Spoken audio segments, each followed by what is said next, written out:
interfaz del negocio del comercio electrónico. Entonces, hablamos en primer lugar del inventario. Habíamos dicho que hay que diferenciar entre un inventario físico, un inventario digital. También habíamos dicho que hay que darle prioridad a los productos que se venden mejor digitalmente, ¿sí? Lo que no quiere decir que los otros no se van a vender. También hablábamos que hay que tener una base de datos y una ubicación de las bodegas para saber exactamente dónde están los productos y qué es cada uno de estos productos. Por otro lado, en cuanto a la cobranza, habíamos hablado de los métodos de pago que debe tener el, el comercio electrónico o el sitio de comercio electrónico, de las empresas que me permiten tener este botón de pagos para poder tener la opción de pagar con tarjeta de crédito o tarjeta de débito, cuánto me van a cobrar estas empresas, la facturación electrónica, ¿sí? Y también hablamos de las formas de pago en el comercio electrónico. Entonces hablamos que hay métodos offline y métodos online. Hablábamos de las transferencias, del contrarreembolso, de la tarjeta de crédito, tarjeta de débito, etcétera. ¿Sí? Y finalmente hablábamos de las seguridades que debemos tener a la hora de pagar.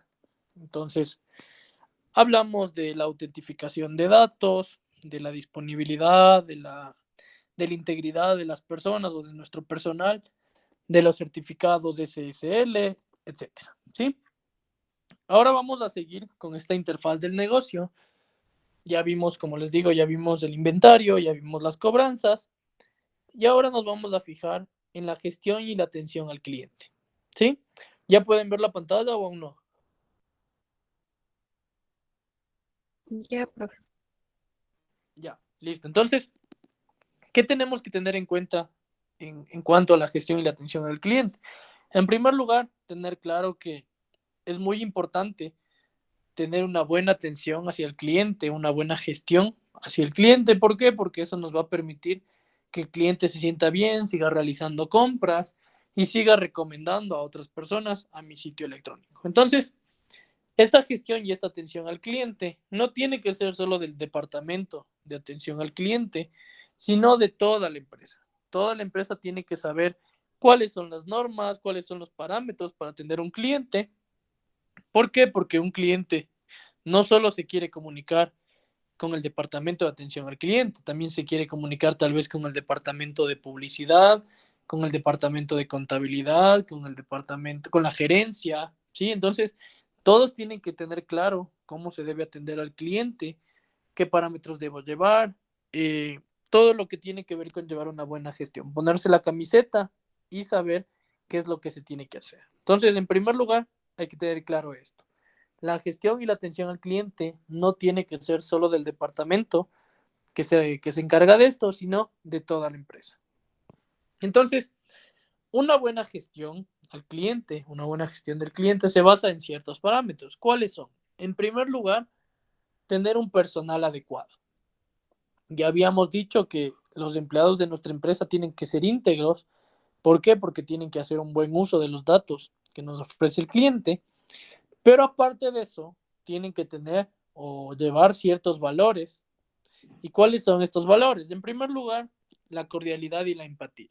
Tienen que ser cordiales con el cliente, ser amables, responderles correctamente y también ser empáticos. ¿A qué se refiere esto de la empatía? En ponerse en el lugar del otro, ¿sí? En saber que si el cliente tiene algún requerimiento, yo tengo que resolverle o tratar de resolverlo el requerimiento que tiene este cliente. Pero aparte de estos valores de la cordialidad y la empatía, nuestro personal también debe tener profesionalidad, es decir, deben ser profesionales, seriedad, tienen que ser serios en su trabajo y eficaces. Y aquí va mi pregunta. ¿Cuál es la diferencia entre eficiencia y eficacia? ¿Quién me dice?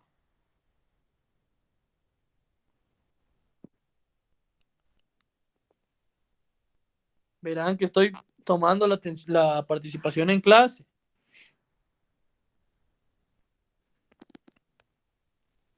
Eficiencia es que lo hace bien y en menor tiempo, y eficacia es solo que lo hace bien. ¿Ya? ¿Alguien más?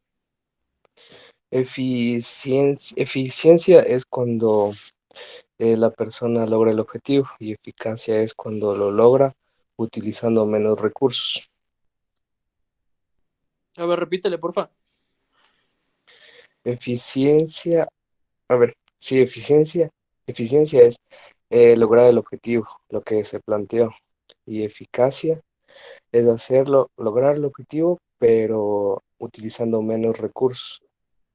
Exactamente. Eso sobre todo es a nivel empresarial, porque si es que nos vamos a la definición de la RAE, tienen definiciones totalmente diferentes, pero en el caso del sector empresarial, en el caso de la empresa, esta es la diferencia. Cuando una persona es eficaz, perdón, eficiente en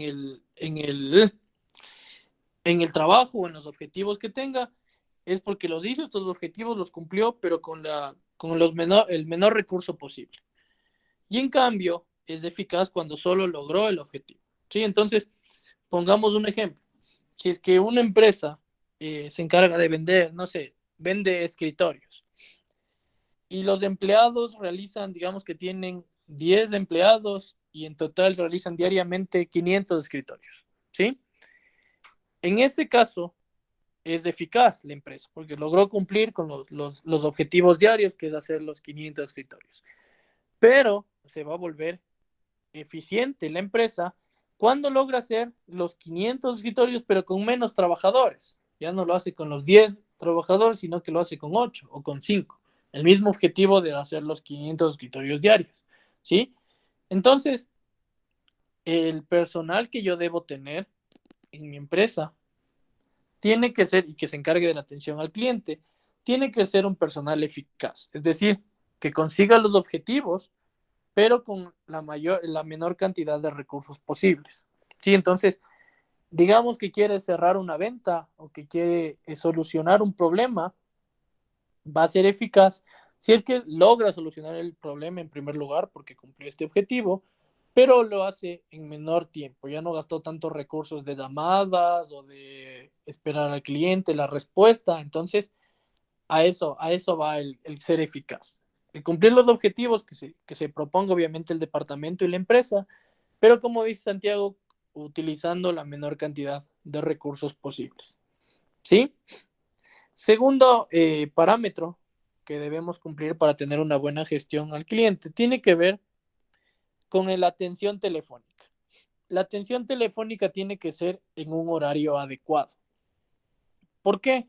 Porque hay empresas que dicen, no, mi horario de atención telefónica es de 8 a 5 y si ustedes llaman luego de las 5 salados ya no podemos contestarles, le tocará llamar al próximo día. ¿Por qué es malo esto? ¿Por qué no se debe hacer esto? ¿Quién me dice?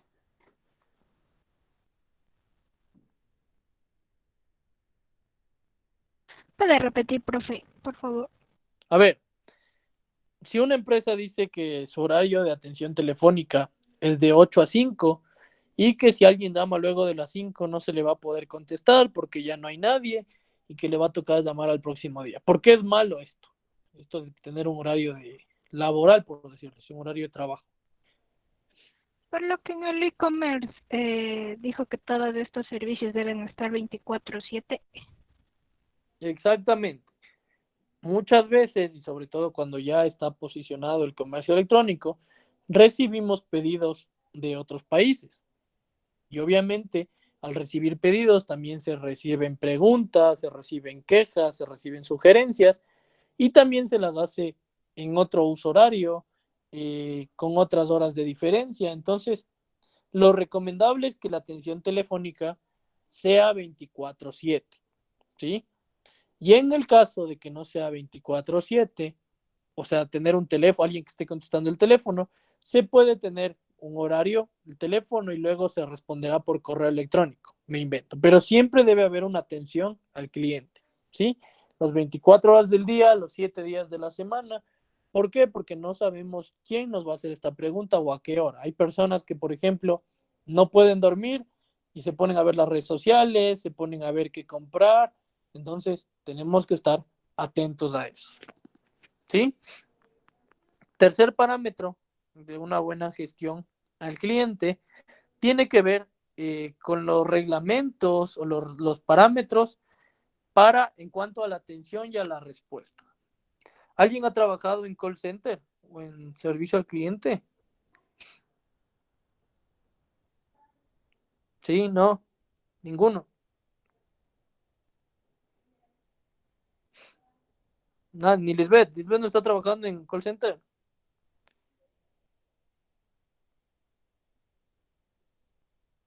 No, bueno, No, no, profe. ya. Entonces, cuando alguien trabaja en call center, recibe ciertos parámetros del que debe cumplirlos cuando quiera responder a un cliente, ¿sí? O cuando quiera atender a un cliente. ¿Cuáles pueden ser estos parámetros?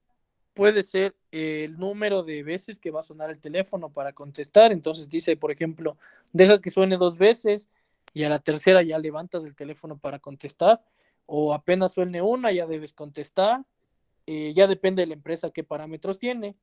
Otra es el tiempo de respuesta en los correos, que la empresa dice, no, tenemos que responder los correos pasando 1 hora, o todos durante la tarde, o máximo en un día de retraso. Entonces, son ciertos parámetros, ciertos reglamentos, ciertos requisitos que cada una de las empresas tiene en cuanto a la atención y a la respuesta que se le da al cliente. ¿Sí? Entonces, hay que tener claro eso, y no solo el departamento de atención al cliente, sino todos los departamentos de la empresa. Porque igual, si es que alguien quiere llamar directamente al departamento ya no de atención al cliente, sino al departamento de publicidad, el departamento de publicidad también tiene que saber que se debe contestar al tercer pitido o al tercer sonido del teléfono, o que se debe responder el correo electrónico pasando 1 hora, etcétera. ¿Sí? Entonces hay que tener claro cuáles son los parámetros en cuanto a la atención y a la respuesta. Siguiendo con esto de la atención, otro elemento de una buena gestión en cuanto a la atención al cliente tiene que ver con el trato hacia las personas. En el caso de que sea el trato telefónico, se puede llevar una información o una conversación más informal, ¿sí? Es decir, si es que el cliente me comienza a tutear, yo también podría tutearle para hacerle más informal.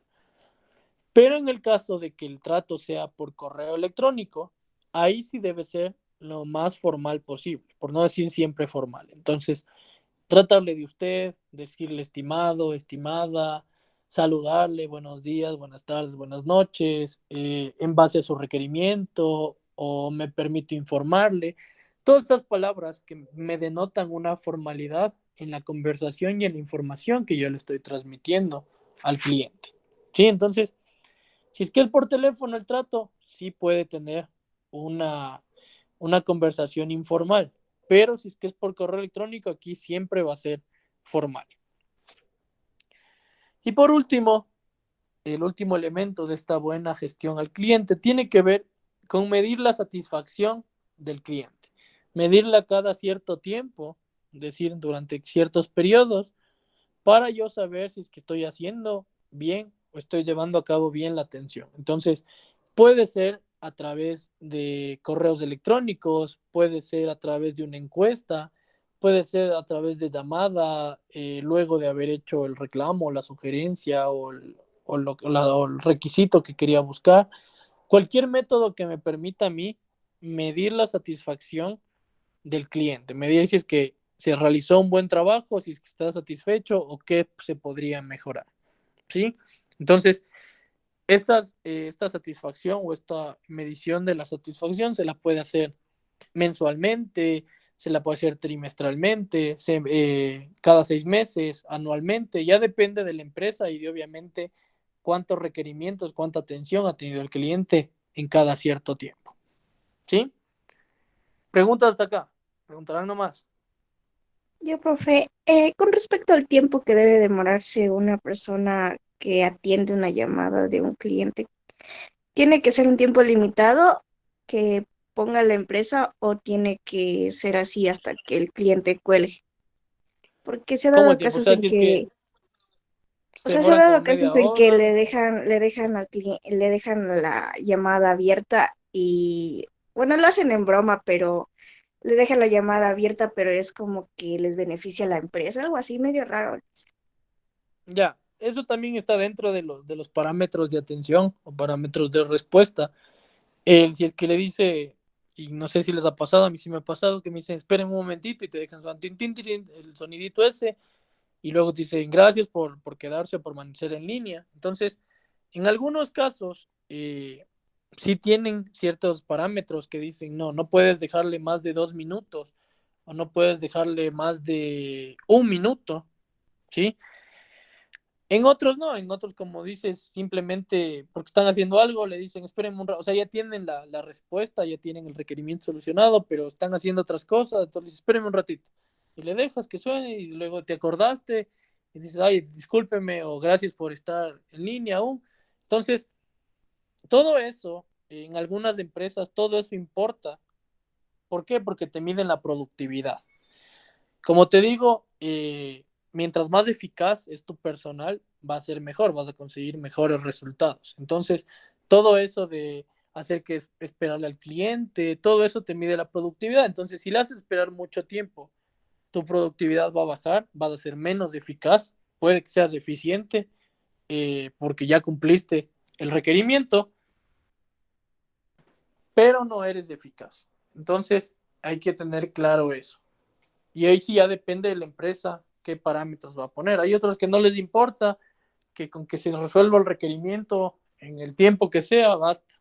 Entonces, lo ideal, como te digo, para tener una buena gestión es tener ciertos parámetros. ¿Sí? Angie. Sí, profe. Sí, listo. ¿Alguien más? ¿Alguna otra pregunta? Preguntarán nomás.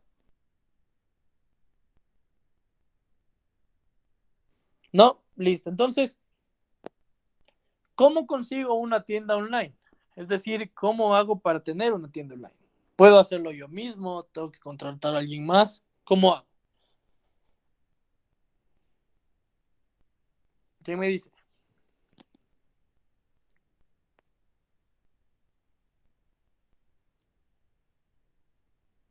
Nadie.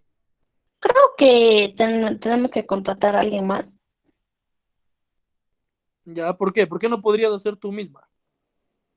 O sea, si yo quiero crear mi tienda online, yo no tengo mis conocimientos, los conocimientos requeridos. Y en cambio, una persona que ya sea experta en esas planillas que le dan de las tiendas online y nos den los instructivos de cómo, dónde quedaría tal parte de lo que queremos poner en nuestras tiendas, sería mejor. Por eso creo. ¿Ya? ¿Alguien más? A ver, tenemos muchos métodos, muchas técnicas para poder conseguir una tienda online. Hay muchas maneras para poder conseguir una tienda online. Nosotros nos vamos a enfocar en las más importantes y en las que más se utilizan, las maneras que más se utilizan para conseguir esta tienda online. Vamos a clasificar en presencia exclusiva y en presencia compartida. Dentro de la presencia exclusiva tenemos tres maneras. La primera manera es a través de un desarrollo propio.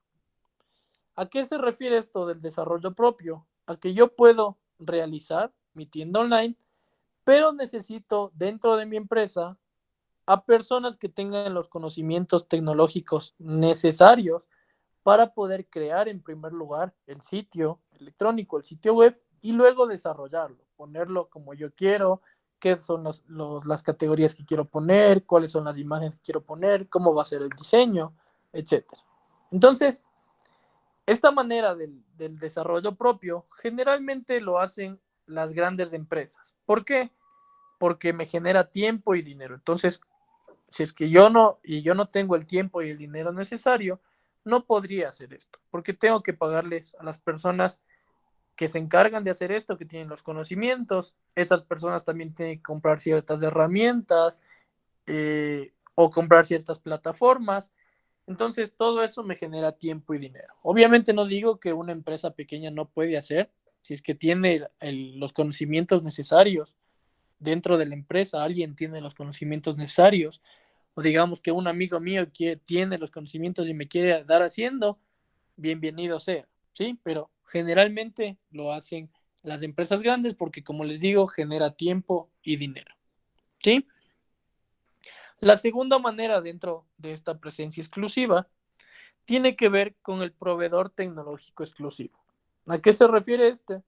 A que yo ya tengo la idea de cómo quiero que se vea mi e-commerce, mi tienda online, pero no tengo quien me haga. Dentro de mi empresa no tengo al personal calificado, al personal capacitado para hacer esto. Entonces, ¿qué hago? Busco un respaldo profesional. Busco ciertas empresas que me ayuden a mi idea plasmarla, a hacerla a la idea que yo tengo, ya hacerla, no físicamente, pero sí ya que se haga realidad, la idea que yo tengo. Entonces, hay muchas empresas, sobre todo de marketing y de publicidad, que no solo se encargan del manejo de las redes sociales de la empresa, sino también de la creación del sitio electrónico o de la tienda online, en el caso de que la empresa lo requiera, obviamente. Entonces, estas agencias entrarían en esto del proveedor tecnológico exclusivo, que es el respaldo profesional para yo tener o hacerla a mi idea, ¿sí? Hacerla ya un hecho. Y la tercera manera, dentro de la presencia exclusiva, son las soluciones open source o también llamadas soluciones de código abierto. ¿Qué son estas soluciones open source o las soluciones de código abierto? Es el utilizar software libre, ¿sí? Es decir, el software que no tiene costos de aplicación. Entonces, ¿qué me permite este software libre? Me dan un diseño estándar, un diseño ya predeterminado de cómo se vería el sitio web o la tienda online, y yo tengo que hacerle o puedo hacerle solo ciertas modificaciones, que son pocas. ¿Por qué? Porque la plantilla ya está establecida y yo solo puedo cambiar ciertas cuestiones chiquitas para que se vea mejor y se adapte más a lo que yo quiero hacer de mi tienda online. ¿Sí? Y por otro lado, en cambio, esta ya no es presencia exclusiva, sino una presencia compartida. Tenemos solo una manera, que son las plataformas o directorios comerciales. ¿Qué son estas plataformas? Son aquellas donde nosotros solo nos registramos y ya nos dan una plataforma, pero esta plataforma es muy limitada en cuanto a su diseño y a su funcionalidad. Es decir, yo ya no puedo hacer casi nada de cambios, ¿sí? No puedo pagar porque por ejemplo, eso me olvidaba decirles, en las soluciones open source o de código abierto, tienen esta plataforma predeterminada o esta plataforma estándar, pero si es que yo quiero cambiarla o quiero hacerla a mi gusto, tengo que pagar para eso. Tienen una versión, por decirlo así, premium, que me permite hacer esto. En cambio, en estas no. En la presencia compartida, estas plataformas ya se quedan así, no puedo hacer nada de cambios, o si los hago son mínimos, entonces no me sirve mucho. Entonces, la pregunta aquí es, la que ustedes están viendo en Wix, la plataforma que están utilizando para hacer la tienda online, ¿qué tipo será? ¿Será exclusiva? ¿Será compartida? ¿Cuál será? Exclusiva a las soluciones open source, ¿Ya? ¿Por qué, Samantha? porque es como dice ahí de código abierto y ya vienen las plantillas y si nos da la opción de modificar. Exactamente. Tienen la plantilla estándar, donde tú puedes cambiarle, puedes cambiar el color, puedes ponerle más abajo, más arriba, más a la izquierda, cambiar el tipo de letra. Pero si yo ya quiero tener tal vez una plantilla mucho más personalizada, tengo que pagar por eso. Entonces, tengo que pagar cierta mensualidad o un solo pago que me permita tener estas nuevas funciones que la versión gratuita no me permite. Sí, entonces la que están utilizando, la del Wix, es una de presencia exclusiva a través de una solución de código abierto o una solución open source. ¿Sí? ¿Alguna pregunta hasta acá? Preguntar nomás. ¿No? Listo. Entonces, ya vimos el inventario, ya vimos la cobranza, ya vimos la gestión y la atención al cliente, El siguiente punto de esta interfaz del negocio es la entrega. Entonces, para la entrega, de igual manera hay que tener en cuenta ciertos aspectos y definir cada uno de estos aspectos. En primer lugar, tenemos que tener claro cuál va a ser la cobertura de envío. ¿Y a qué se refiere esto de la cobertura de envío?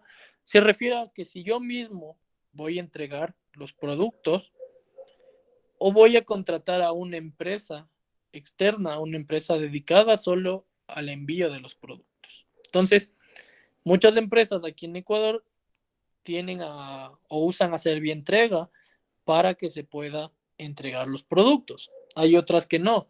Por ejemplo, en Amazon tiene su propia, ellos mismos entregan sus productos y no tienen a otras empresas que se encarguen de esto. Entonces, primero tengo que tener claro esto. Yo soy el que voy a entregar los productos, o sea, yo como empresa voy a ser yo mismo los que entregan o voy a contratar a alguien más, a otra empresa que se dedica específicamente y exclusivamente a la entrega de los productos. Primer punto. Segundo punto, tengo que tener claro cuál va a ser mi formato de envío. Si es que voy a utilizar bicicletas, si es que voy a utilizar autos, si es que voy a utilizar moto, si es que voy a utilizar aviones, en el caso de que tenga pedidos internacionales, ¿qué formato voy a utilizar? Entonces, tal vez es que yo tengo, no sé, un restaurante, pero solo funciona en los barrios aledaños a mi restaurante, tal vez bastaría con una bicicleta. Pero si yo ya quiero ampliarme, ya quiero irme a otro sector, tal vez podría utilizar una moto, puedo utilizar un carro, obviamente dependiendo de cuántos pedidos tenga, de qué tipo de producto estoy vendiendo. Entonces, todo eso tengo que tener claro, ¿sí? Segundo punto, el formato de envío. Tercer punto son los costos de envío, ¿sí? ¿A qué se refiere esto? A que, por ejemplo, hay empresas que te cobran un pedido mínimo para que el envío te salga gratis. Entonces, si el envío es más de 20 o mínimo 20, el envío sale gratis. Si es que no, ya te cobran cierto porcentaje dependiendo cuál es el sector o dependiendo cuánto se demora en llegar, etcétera. Pero también hay que tener en cuenta el tamaño de los envíos. Hay productos que son bastante grandes o hay cuando yo hago muchas compras, la caja sale muy grande, muy pesada, entonces tal vez cueste llevarla más y obviamente voy a cobrarle un poco más al cliente, ¿sí? Entonces, todo eso tengo que tener en cuenta en las condiciones, perdón, en los costos de envío. ¿Cuánto le voy a cobrar al cliente? Ya sea por pedidos mínimos, por el tamaño de su envío, por si su producto es frágil o no, etcétera, ¿sí? Cuarto punto tiene que ver con las políticas de entrega. Y aquí la pregunta es para Sofía. ¿Está Sofía?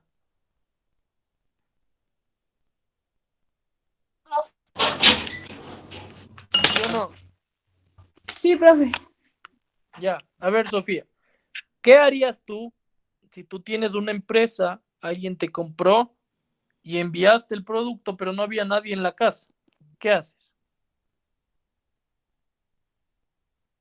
Le llamo a la persona que me solicitó el producto y, y que y espero que me dé la información y le entrego otro día, sin Ya, pero recargo. le entregar al otro día te genera a ti gastos. Gastos de tiempo, de dinero, porque te toca gastar, no sé, en gasolina o dependiendo obviamente en qué gastes, qué tipo de formato sea el que envíes. Entonces, ¿será que es posible hacer esto? O sea, yo sé que es posible entregarlo otro día, pero no sales perdiendo tú. Sí, o sea, sí, llevaría un costo adicional por el tiempo de espera. ¿Ya? ¿Alguien más? ¿Qué harían? En el mismo caso.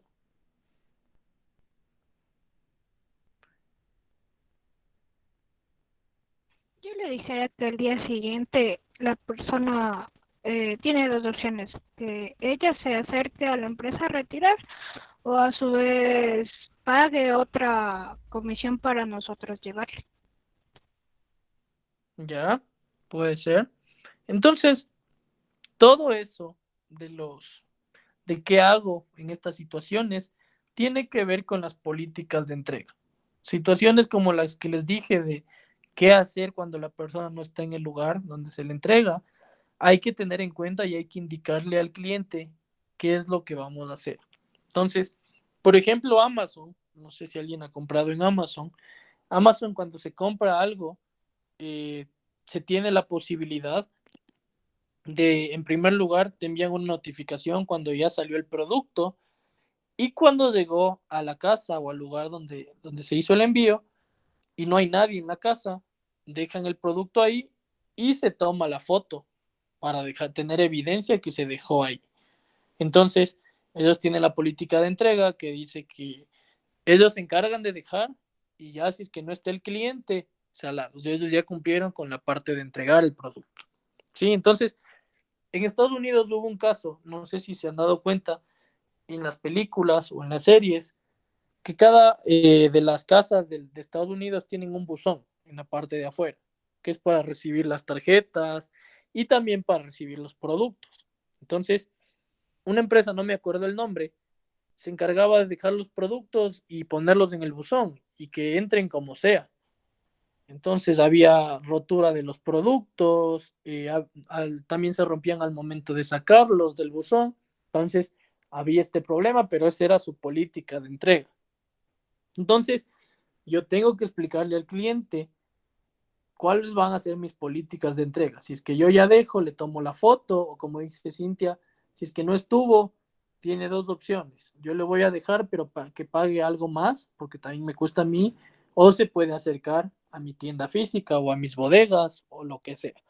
Entonces tengo que tener claro cuáles van a ser mis políticas de entrega de los productos. ¿Sí?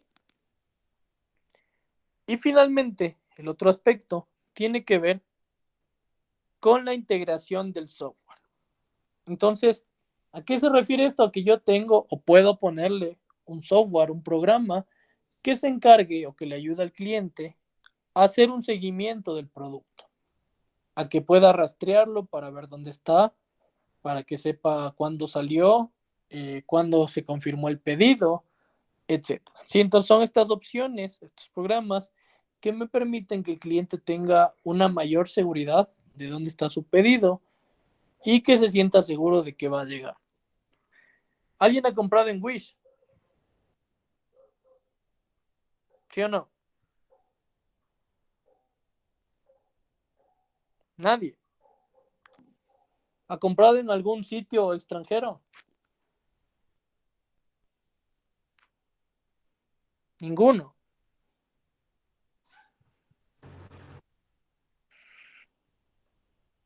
Nadie.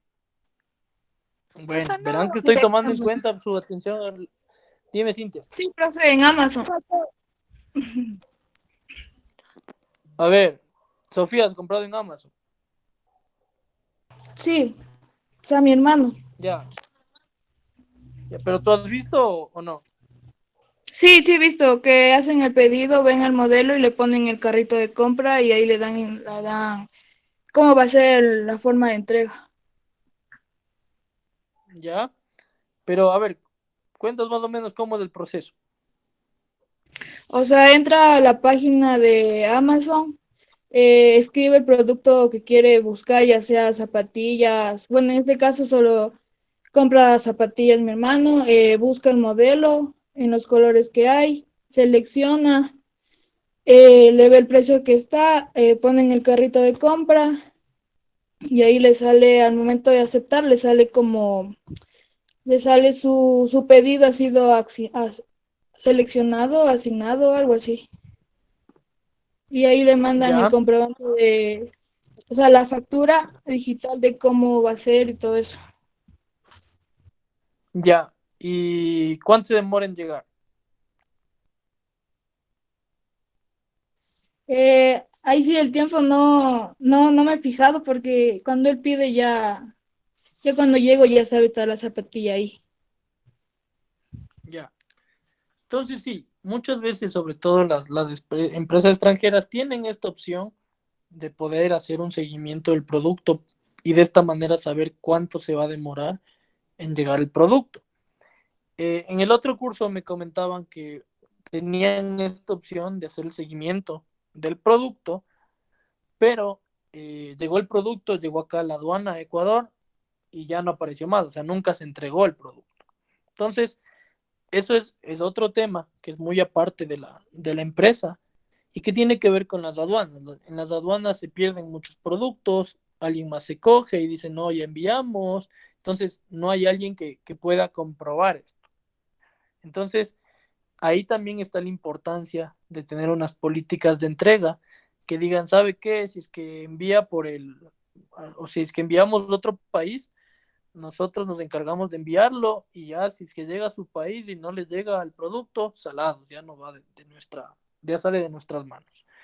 Y hay otros, en cambio, que no, que dicen si es que no llegó el producto, tal vez es nuestra culpa porque hicimos mal nuestro trabajo. Entonces, ¿qué hacen?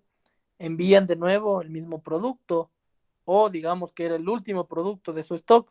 Entonces, ¿qué hacen? Tal vez pueden dar una tarjeta, bueno, no es tarjeta de crédito, sino un vale de compra o un vale de crédito por el valor del producto, ¿sí? Entonces, digamos que era un reloj y este reloj era el último de los que se vendía ahí. Entonces, si el reloj costaba $50 y ya no se puede dar el mismo reloj, la empresa lo que puede hacer es, ¿sabe qué? En tu próxima compra tienes $50 gratis para que te compres un reloj, otro modelo y algo más, o te compres otro producto, ¿sí? Entonces, ya depende de cómo van a ser las políticas de entrega de la empresa, ¿sí? ¿Alguna pregunta hasta acá, chicos? Como empresa, Preguntarán nomás. como empresa, ¿qué se puede hacer o sea, qué medidas se puede tomar para los países a los que yo voy a enviar? Porque, por ejemplo, mi hermano hace más de 6 meses pidió un parlante.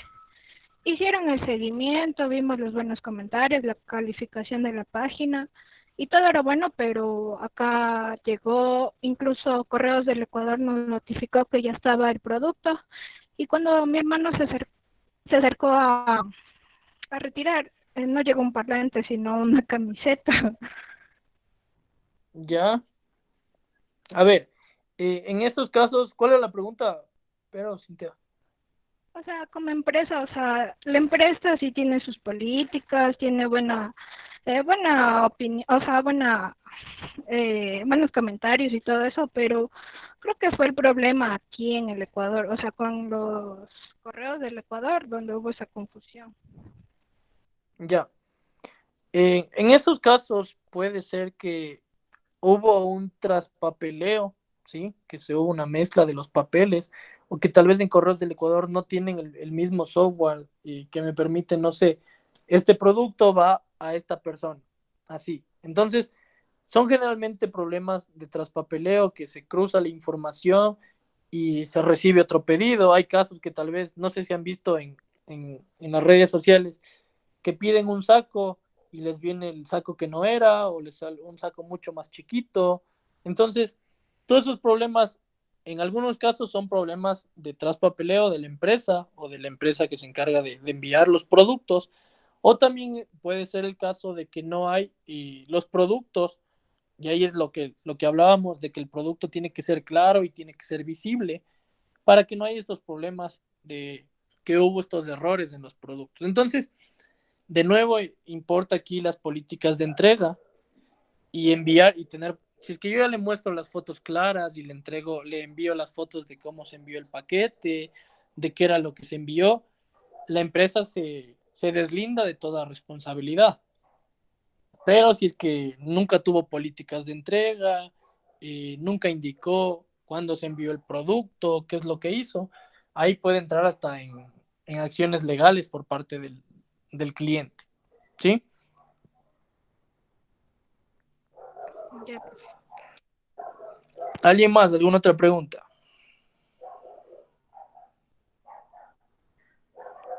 ¿No? Listo. Entonces, quedémonos hasta acá. Mañana continuamos con más elementos de esta parte de la entrega y luego veremos la devolución. Nada más, chicos, si no tienen más preguntas, nos quedamos hasta acá. Cuídense y una buena tarde para todos. Hasta mañana, profe. Hasta luego, profe. Chao. Hasta mañana, profe. Hasta mañana, profe. Chao, chicos. Se han tenido boquita.